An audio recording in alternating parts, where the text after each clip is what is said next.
Has the Liberal government given up on more firearms and magazine bans, or are there more just around the corner? Let's have a look.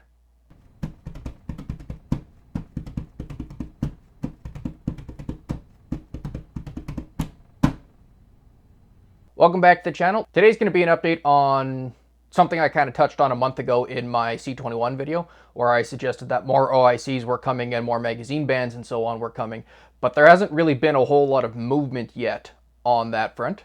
So I just wanted to lay out some groundwork on where I think this might be going and what we can probably expect in probably fairly short order in the next couple of days, or probably at some point in the next month. For those of you who didn't watch my previous video on the Freedom Convoy ruling, I suggested that the scandal and the fallout from the Freedom Convoy, among many other scandals that are ongoing in the Canadian government, were going to lead to more division and more scapegoating and more blame and stuff like that in order to compensate. And all too often that falls on our shoulders as firearms owners. You may have already seen this by now, but earlier today, on January 31st in Parliament, there's just a clear-cut exchange of this happening. Very point-blank, very obvious. This happened pretty early in the day, and Pierre was talking about the incredible rise, apparently a 300% rise in vehicle thefts across Canada in the last 8 years. I'll show you the clip, but that's basically what he was talking about. And then watch what Trudeau says in response to that. Watch how he just basically, just watch what he says. The Honourable Leader of the Opposition. Keep crime down. Crime is way up. Violent crime is up 40% under this Prime Minister. And today he had his ministers hold a big press conference as their solution. And in it, they put out a press release that said, and I quote, "In 2022, approximately 9,600 vehicles were stolen in the Toronto area alone, representing a 300% increase since 2015. End quote. Wow. What happened in 2015? I know, he happened, Mr. Speaker. How can we make him unhappen and stop the crime? Speaker, in 2015, Stephen Harper presented a budget that had slashed funds for policing, slashed funds for CBSA officers, slashed funding for Veterans Affairs Services, and we were there to clean up the mess, to cut taxes for the wealthiest 1%, lower them for the middle class, to support families, to start moving forward on gun control in real ways while the Conservatives cozy up to the American gun lobbies. We've continued to step up and keeping Canadians safe. Let them bring assault weapons back to our streets. We'll keep Canadians safe. Wow, is he ever losing control of himself? Oh my goodness.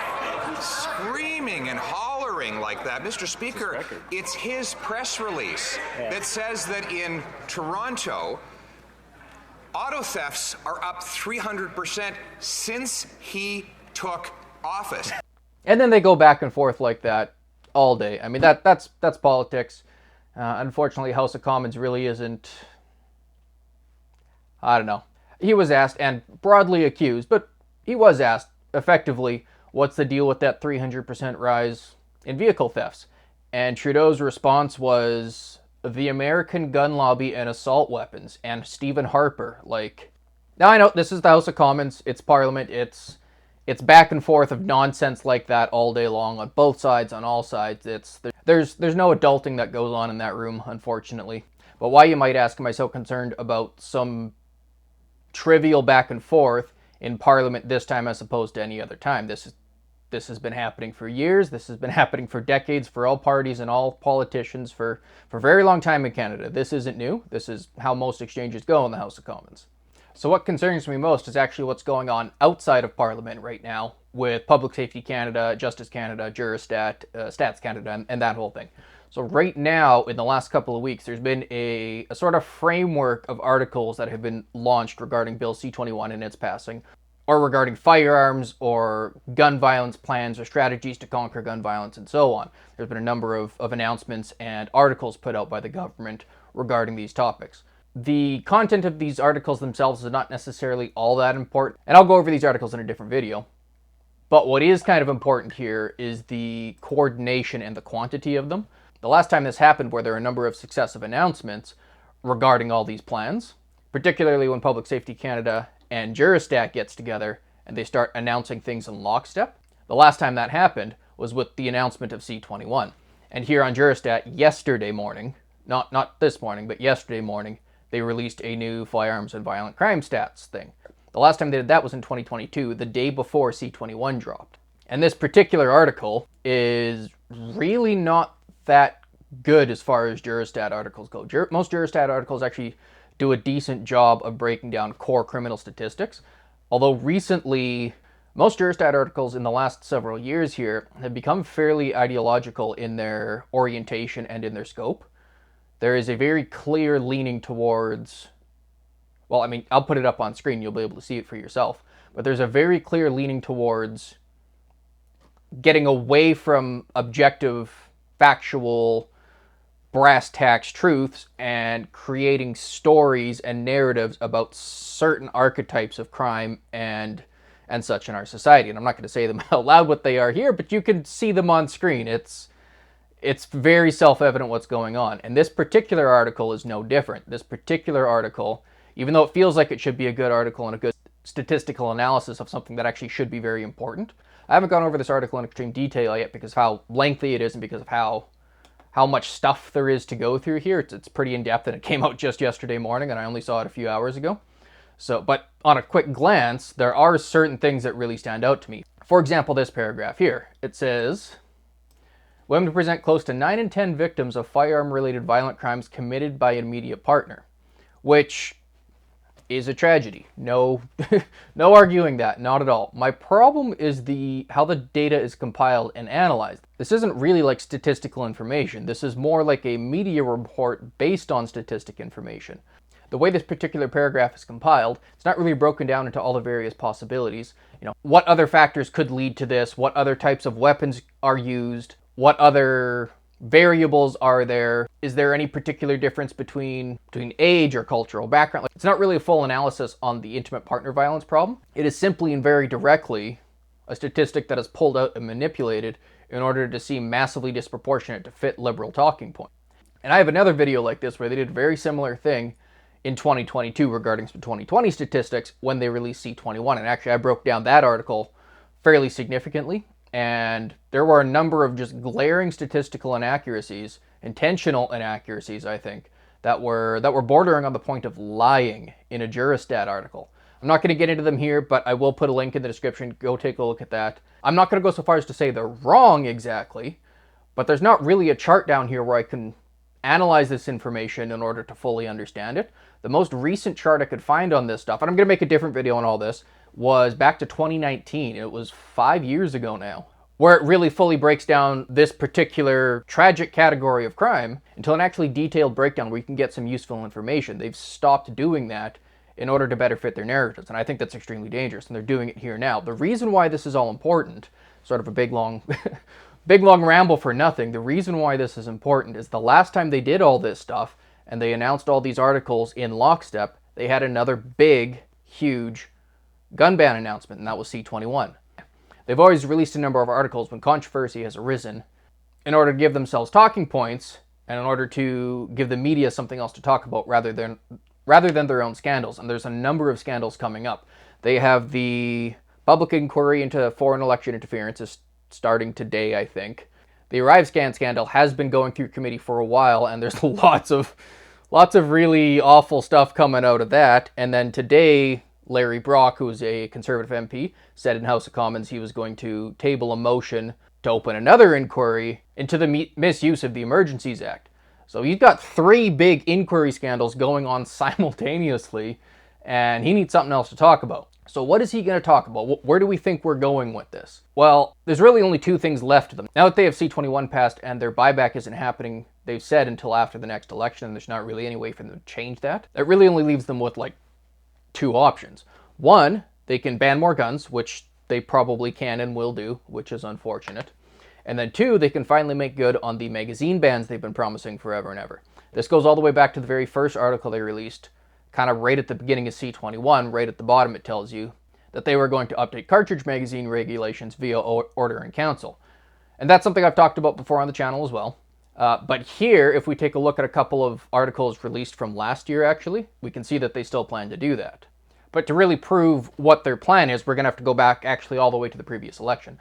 So here, this is Caliber Magazine's YouTube channel, and he's pulling from the Liberal government's 2021 election platform, and this is in one of their articles on what their election platform is going to be for that year, one of their election promises were going to be for that year. And there it says in the middle, they plan to crack down on high-capacity magazines and require that all long gun magazines capable of holding more than 5 rounds be permanently altered so that they can never hold more than 5 rounds. And that's what a lot of people think the Liberals intend to do. They intend to ban even things like lever-action cowboy guns, where you have a tube-fed magazine, actually kind of like this shotgun back here. This looks like a Benelli M4. It's not a Benelli M4. I'm not that Gucci. I am way too broke, but it's one of their clones. Very famous gun. Most people know how it works, but it works like most shotguns. It's tube-fed. You load shells in the bottom, and then it's semi-automatic from there. This particular one only holds 4, but I think the real M4 holds up to 7. If you had something like that, where you had a cowboy lever gun that could hold more than 5 rounds, this particular criteria would require you to either destroy the gun or damage it irreversibly in order to comply with it. So I honestly don't think that's their plan. I think that would cause way more hassle for them than it's worth. And there's a number of other areas where we kind of see that that really isn't their plan. So here, this is from actually Marco Mendicino back when he was still in office. This is from May 1st last year. This happened just after SECU, like during the second reading and just before they got through the third reading last year on C-21. And if we scroll down, it says this is their plan here. It says they want to chart a course to improve regulations for large capacity magazines. The government intends to update regulations regarding large capacity magazines in the very near future. Other regulations would ban the sale and transfer of magazines capable of holding more than the legal number of bullets. So that would imply that there's actually going to be a grandfathering for larger capacity magazines. This would kind of be like the handgun freeze in a lot of ways. It would be, if you have one, you get to keep it, but you can't sell them anymore, you can't transfer them anymore, you can't sell them to your buddy, nothing like that. And that would apply to magazines like these. These are pinned 30-round magazines, as well as metal-walled crimped or pinched magazines. These are both 30-round magazines which have been limited so they can no longer hold more than 5, but they've been limited in different ways. This one has a pin, and this one, I don't know if we can see on camera. You can kind of see right there.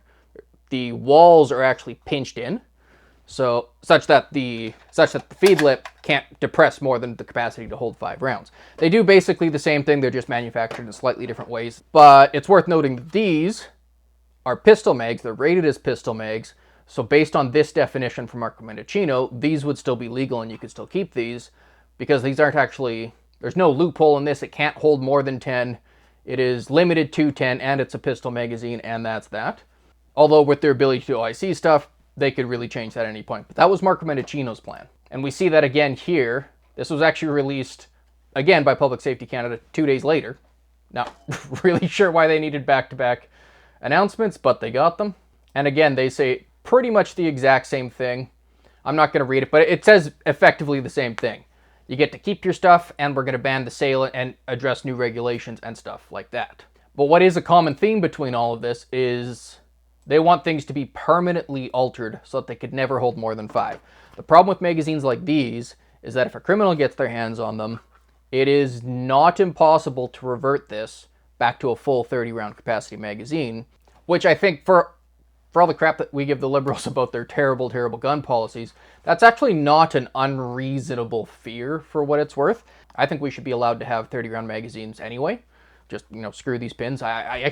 I think I should be allowed to have one. That's my thoughts. But the government doesn't, and these pinned magazines are a very strange compromise because they don't really stop the problem. All they do is stop me. Requiring permanently altered magazines that could never hold more than 5, rather than just any magazine that's been temporarily modified. I'm not going to say it's reasonable, but it's less dumb than having these. So, but anyways, that seems to be where they're going with this. Permanent alteration. However, as you all know, Marco Mendicino's not the boss anymore. He got canned, he got fired, and now we're dealing with Dominic LeBlanc. He's the new public safety minister. So what's his plan for all of this? Here's an article from La Presse. I don't know what that is, probably some French thing. This article actually has been translated from French to English online, so there's some weird words in here. Like it says, Ottawa will ban editable shippers. They're talking about magazines. They call them shippers for some reason. I'm not sure why it translates that way. And editable means ones that can be altered. So magazines like this. But they actually say a number of interesting things in this article that I think are worth pointing out. Federal Minister of Public Safety Dominic LeBlanc promised to ban high-capacity firearm magazines, which can be, quote, easily tampered with a screwdriver in the basement. The manufacturers of firearms will simply no longer have the right to sell them, and those who have them will have to get rid of them. So that means he does not intend, this is the new guy, this is Dominic LeBlanc, does not intend to let anybody keep these as any kind of grandfathering or anything like that. You will have to destroy them or turn them in, otherwise you're a criminal. That seems to be his plan from that quote right there. And this article was last updated on November 28th, 2023. I can't actually find when it was originally written, but they did have to make a correction in this article, and that correction was updated on the 28th. It was probably written a couple of days before, and they probably corrected it pretty quickly. But this is a fairly recent stance that he has. This is only a couple months old. He said there's no grandfather clause here. Minister LeBlanc wants to pass, in the coming weeks, Bill C-21, which, as you all know, that happened. It's here now. It received royal offense. It's kind of a done deal. It says strengthening gun control. And then he says, which will specifically address the faults of high-capacity magazines, like these. Which it doesn't. There's nothing that says that in C-21. I don't know if that's a translation issue or what that is, but C-21 doesn't say anything like that. And he goes on to be quoted to say, people who find it funny to go into their basement with a screwdriver and alter a magazine will face significant criminal penalties. And there actually is a new criminal offense in C-21 for altering a cartridge magazine. If you take one of these and you alter it so that you can get the full 30 rounds, that is now a new crime. But it has always been a crime to have a magazine that can hold 30 rounds. It's now just a crime to also do the altering that lets you have it. It's kind of two offenses for the same crime. I don't know, but whatever. He put that in there. Then he goes on to say, no grandfather clause should allow the current owners of these magazines to retain them. Again, the article calls them shippers, they're magazines. It's not our intention to let people be in possession of high-capacity chargers, magazines, while stating that this issue will be part of discussions with police forces. He goes on to say these aren't, these are military-grade weapons that aren't used for hunting. That's kind of the normal rhetoric. He then goes on to toot his own horn and say he's not intimidated by the industry. He says, I'm not intimidated by the U.S. firearms industry. We do not have the same American Constitution that gives us the right to carry weapons. If you're a big international company that sells arms, I don't think following a country's criminal law is an option, which is kind of a ridiculous thing to say. Again, I don't know if that's a translation issue, but that's never been an option. I don't know what he's talking about there. Maybe that's a translation issue, but nobody has just the option on whether or not they want to follow the criminal law.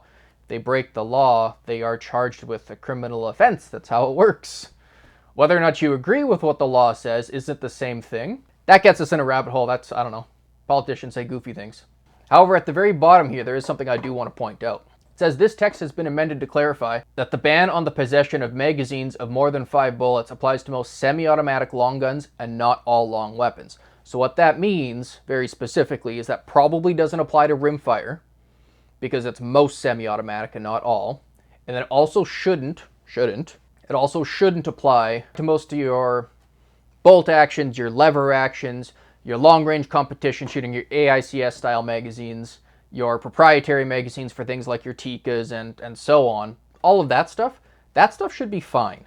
What they're actually going after is going to be these, and probably these LAR magazines. Because they hold more than 5 and because they're compatible with rifles, they will probably be banned as well. But we'll have to see. I can't imagine they want to get rid of this and they are okay with this. Especially when they have the power to just OIC and LAR mag specifically. I can't imagine they won't do it. But that's also assuming if they do any of this. Because this article was done at some point in mid to late November of last year. A month later, on Christmas Eve, a new article came out from a different place. And check that headline. It says, Public Safety Minister defers more gun regulations until 2025. And this was released December 24th, 2023, so after that previous article. And the first line of this article clearly says, Canada's Public Safety Minister Dominic LeBlanc announced there would be no further gun regulations until after the next election.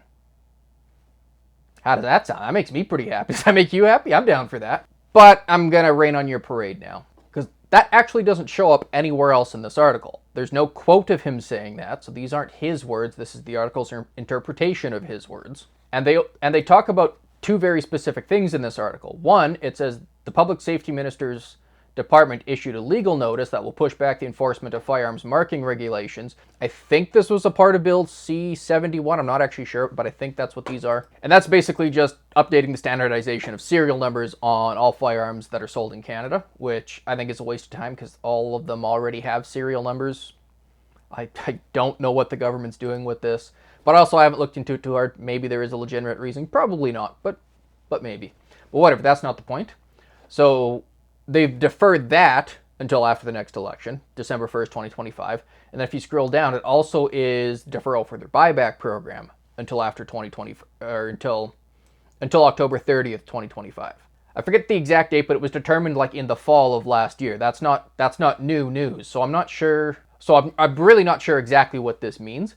I think this is a very misleading article, and I don't think it means what we think it means when they say there's going to be no further gun regulation until after the next election. I think what they mean is one of two things. One, they misunderstood, or they're misrepresenting the story, and it applies only to the legal notice and the buyback. Or two, what he meant when he said that was no more bills, no more gun bills, no more legislation, not regulation, but rather legislation. No more legislation. This article's in English. This hasn't been translated. This is an English article, so we're going to hold them to the words they used. But they might have meant legislation rather than regulation. And saying that there won't be any new legislation, I buy that. They can't step in another firestorm right now. However, I'm sure he probably has no problems kicking the hornet's nest. And especially because that would be beneficial for them and their political quandary right now. Which is why I showed you the video at the very beginning of this, because it shows that he's clearly trying to ramp up the anti-gun rhetoric, because he doesn't have a leg to stand on anymore. He's running out of things to blame. His two fallbacks are the climate and assault weapons. That's what every single argument gets down to. Regardless of what he said or what he's done wrong or what he's failing on, it comes back to don't vote for the Conservatives because they will destroy the planet and give military-grade firearms to whack jobs so that they can murder your children. Like it is very plainly scare tactics. It's not based in reality. It's not a sensible argument. It's fear that he's going after now because he can't win any other way. So what's the long and short of all this? Well, I think what's going to happen here fairly quickly, probably in the next couple of weeks, if not the next couple of days, maybe even by tomorrow morning, February 1st, first of a month would be a good day to launch a new policy. That's a nice, easy round number for people to work with. Or even potentially by this Friday or next Monday, depending on whether or not they want the news cycle to be talking about this. I'm guessing Monday because they want the news cycle to talk about this rather than all of the scandals and all of the misery that he's causing everybody. I don't know how many of you have noticed, but YouTube's not showing any Emergencies Act anymore. I haven't seen the Emergencies Act anywhere on YouTube in the last 3-ish days. Something like that. It's completely gone, which is... It's one of the biggest scandals in the history of Canada, and it was news for less than a week. So we can see how well that C11 is working for us. He's got that censorship bill in full swing right now, trying to put out all these fires. So I'm not feeling optimistic that there won't be any more, despite what that article says. I think that was a bad article, or a misinterpreted article, or something. I don't know what that was. But if you guys have more articles for me to take a look at, I'd love to. Put them down in the comment section below. I've been pretty busy trying to help build the YouTube channel and set up a couple more pages and doing a lot of research, especially for that Emergencies Act video where it took me quite a long time to read through that whole bill and really formulate the video and edit it down and stuff. And I'm working on other videos right now doing the same thing. It takes a long time for that. So I'm not doing any A-tip stuff. I'm not doing any like hardcore sleuthing or hardcore investigation into a lot of what's going on in Parliament right now and what's going on with the government. Partly because that's very complicated and that in itself is a full-time job. But also because I'm pretty sure I know where it's headed. It doesn't really make a difference if I'm looking at it. But if you guys have any stories or links or A-tips or helpful information, please put them in the comment down below. And I will be sure to take a look at them. I am definitely going to read every single one of these comments. So if there's stories you guys want me to cover, or if there's new information I can use, by all means. Currently, all of my information comes from a couple of forums that I'm looking at and a couple of Reddit threads and so on like that. It's not high-level information, but I got to get what I can get. So the long and short of all of that is, if you have these, you might lose them soon. If you don't have any of these and you're willing to roll the dice on the fact that they might be grandfathered, you might want to go out and buy some because at the very least the sale of these will end very shortly. There's no way to know what they're going to do until after they do it. They have the power to make basically any declaration through OICs regarding magazines, and whatever they want to let us have or not have, it is basically entirely up to them. So I'd like to thank everybody for watching. Of course, please like, get subscribed. Currently, I'm trying to get to 1,000 subscribers. That will dramatically help the channel. It'll let me join the partnership program, which will give me access to all sorts of better editing tools, better audio tools, as well as it'll then encourage YouTube to promote these videos so that I can get these messages out there so that more people can hear them. All that being said, thanks for watching, and we'll see you in the next video.